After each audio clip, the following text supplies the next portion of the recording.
ஒளிமயமான எதிர்காலம் சேனல் நேயர்களுக்கு அனைவருக்கும் புத்தாண்டு நல்வாழ்த்துக்கள். 2025 2025 பல இன்னல்களையும் தாண்டி நம்ம வாழ்ந்துட்டு இருக்கோம். இந்த புத்தாண்டு சிறப்பாக இருக்கும்.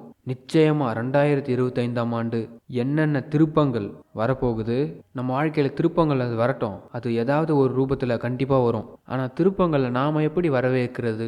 ஒரு மனுஷன் நினச்ச செயல்படுத்த முடியாத ஒரு விஷயமே கிடையாது. இந்த ஒளிமயமான எதிர்காலம் சேனலில் இருக்கக்கூடிய வியூவர்ஸ், கண்டிப்பாக திருப்பங்கள் உங்களுக்கு இருக்கும். கடவுளும் உங்களுக்கு உறுதுணையாக இருப்பார். யுக்தி தெரிந்தவர்களுக்கு தான் புத்தி சரியாக வேலை செய்யும் அப்படின்னு ஒரு வார்த்தை சொல்லுவாங்க. வெறும் புத்திசாலித்தனமாக மட்டும் இருக்கக்கூடாது, யுத்தியோடும் இருக்கணும். ப்ரெசன்ஸ் ஆஃப் மைண்ட் நல்லா இருந்தால் தான் சக்ஸஸ் ஆகும்னு சொல்லுவாங்க இல்லையா? அதான் ஆல்மோஸ்ட் 2025ல் ப்ரெசன்ஸ் ஆஃப் மைண்ட் தான் வேலை செய்ய போகுது. தானாக கிடைக்கும், எப்படியும் கடவுள் நம்மளுக்கு கொடுத்துருவாரு.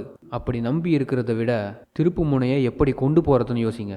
இந்த திங்கிங்குள்ளே இந்த வருஷம் நீங்கள் வந்தாகணும். 2025 அப்படின்னு எண் கடிதத்தில் நம்ம கூட்டும்போது நமக்கு 25ன்றது 7உடைய எண்ணம். அது கேது பகவான், நிறைய ஞானத்தை கொடுக்கக்கூடிய ஒரு கிரகம். அப்போது எல்லாருக்குமே ஒரு ஞானம் கிடைக்க போகுது. நமக்குள்ள ஒரு ஞானம் எப்போ வருங்க?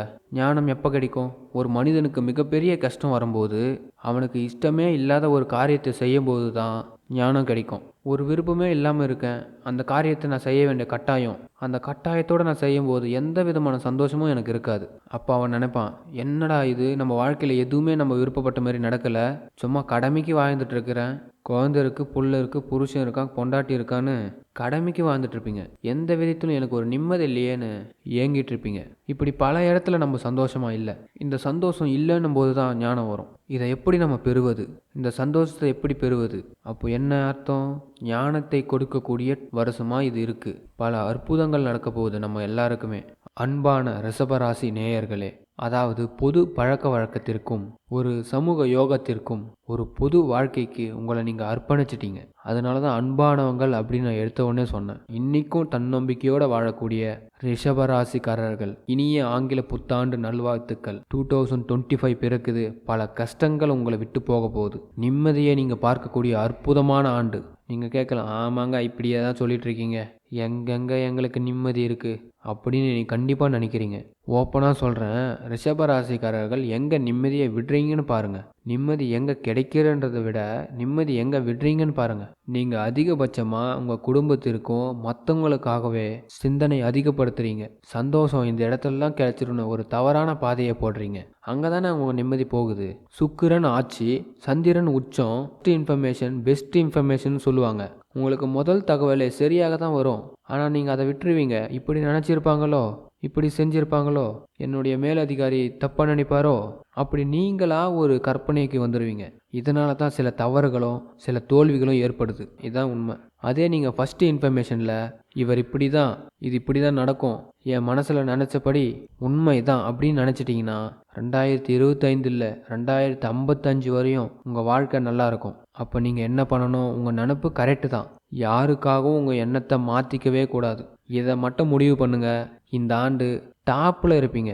இன்றைக்கும் பாருங்கள், ஒரு முடிவு எடுத்தீங்கன்னா அந்த முடிவை முடிக்காமல் விட மாட்டீங்க. பல பேர் மாதிரி பாதியில் விட்டு வர ஆள் நீங்கள் கிடையாது. என்ன ஒன்று, சில பேரோடைய உதவி நீங்கள் எதிர்பார்ப்பீங்க. அந்த உதவி கிடைக்கலனாலும் நீங்களே ட்ராவல் பண்ண ஆரம்பிச்சிடுவீங்க. அந்த இடத்துல தான் கொஞ்சம் டைம் ஆகும் அந்த இலக்கை அடையிறதுக்கு. ஆனால் நீங்கள் எதிர்பார்க்குறது கரெக்டு தான். நாமளே தான் தோண்டித்தனமாக இருக்கக்கூடாதுன்னு நினைக்கிறீங்களே, அது ஒரு நல்ல பண்பு உங்களுக்கு. இன்னொன்று, கூட்டணியில் வாழணும்னு நினைக்கிறோம் பாருங்கள், அது இன்னும் நல்ல பண்பு. யாராலையும் முடியாது.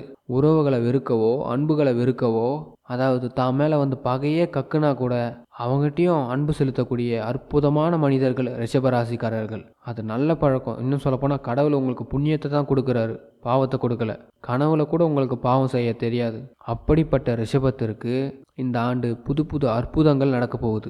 முதல்ல பொருளாதார பிரச்சனைகள் தீரும். நான் கடன் பட்டிருக்கேன் சார், இந்த கடனிலிருந்து எப்படி வெளியே வருவேன்? அதுக்கு என்ன பண்ணணும்? முதல்ல தைரியம் வரணும். இந்த 2024 பிற்பகுதியில் தைரியம் கொஞ்சம் குறைஞ்சி போச்சு. கண்டிப்பாக இந்த ஆண்டு தொடக்கத்தில் 2025 தொடக்கத்தில் தைரியம் கண்டிப்பாக வரும். இது ஃபஸ்ட்டு. உங்களுக்கு ஏற்பட்டிருக்கக்கூடிய கடனுக்கு நீங்களே, ஏன்னா சந்திரன் உச்சம் பெற்ற ராசிக்காரர்கள் நீங்களே புத்திசாலித்தனமாக சில விஷயங்களை முடிவுக்கு கொண்டு வருவீங்க. உங்களுக்கு என்றைக்குமே இன்னொருத்த பேச்சு கேட்டு வாழ்ந்தால் உங்களுக்கு பிடிக்காது. ஆனால் எல்லார பேச்சையும் கேட்பீங்க. அதான் சொன்னேன், கூட்டணியில் சரியான ஆள் தான் நீங்கள். எல்லா பேச்சும் கேட்பீங்க. ஆனால் முடிவு உங்களோட முடிவாக இருக்கும். அதுதான் உங்களுடைய சக்ஸஸ். இடையில என்ன நினச்சிங்க? இன்னொருத்தருக்காக திருப்தி பண்ணதற்காக கொஞ்சம் தவறு நடந்துருச்சு, சர்க்கிளும் ஏற்பட்டுது. அதனால் கொஞ்சம் இடர்பாடுல போயிட்டோம். இந்த வருடத்தில், இந்த ஆண்டில் ஒரே முடிவு தான். எல்லாரையும் நம்ம எண்ணத்தால் திருப்திப்படுத்த முடியும், அவனுடைய சிந்தனையால் திருப்திப்படுத்த முடியாது அப்படின்னு உங்கள் உறவுகளாக இருக்கட்டும், பிஸ்னஸாக இருக்கட்டும், வேலைகளாக இருக்கட்டும், உங்களுடைய அரசியல் வாழ்க்கையாக இருக்கட்டும், உங்களுடைய கலைத்துறை வாழ்க்கையாக இருக்கட்டும், இதில் கான்ஃபிடண்ட்டாக இருங்க. நிச்சயம் கடவுள் உங்கள் பின்னாடி வந்துக்கிட்டு இருப்பார்.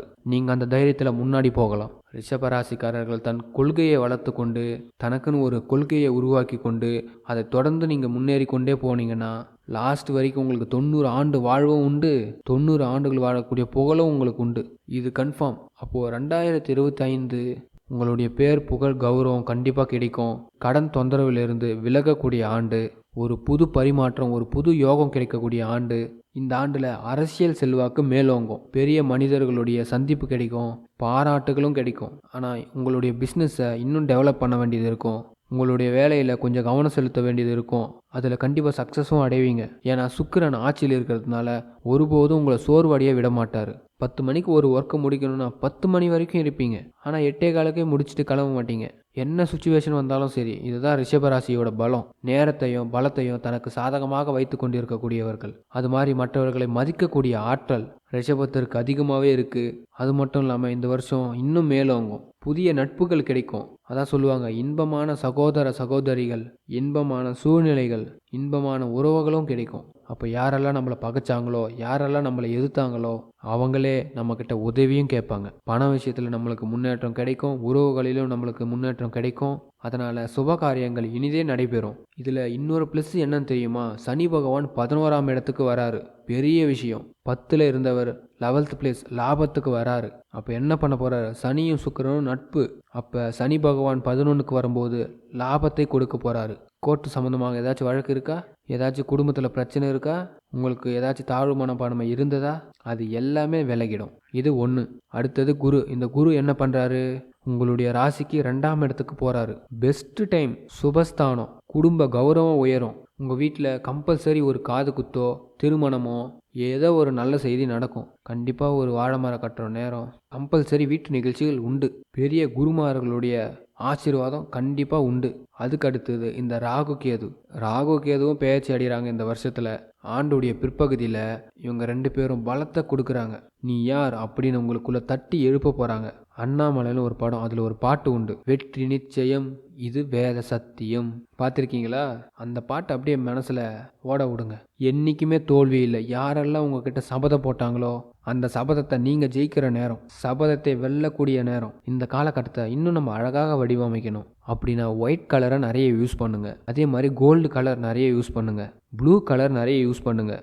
ப்ளூ, ஒயிட்டு, சாண்டல் கலரும் யூஸ் பண்ணுங்கள். கம்பல்சரி ஒரு சின்ன கர்ச்சிஃபாவது சாண்டல் கலர் கையில் வச்சுக்கணும். அதே மாதிரி அன்பு நட்புகள் வரும். புதிய நட்புகள் கண்டிப்பாக உங்களுக்கு கம்பல்சரி கிடைக்கும். அதே மாதிரி இந்த ரிஷபராசிக்காரர்கள் ஒவ்வொரு பிரதோஷமும் சிவபெருமானையும் பராசக்தியும் கண்டிப்பாக உமா மகேஸ்வரர் வழிபாடை நீங்கள் செய்தே ஆக வேண்டும். அதே மாதிரி எங்கேயாச்சும் யானையை பார்த்தீங்கன்னா ஆசீர்வாதம் வாங்கிக்கங்க. இந்த வழிபாடை மட்டும் தொடர்ந்து செய்யுங்க. இந்த ஆண்டு முழுவதும் பிரதோஷத்துக்கு கோவிலுக்கு போங்க. உங்கள் வாழ்க்கையில் மகிழ்ச்சி பொங்கும்.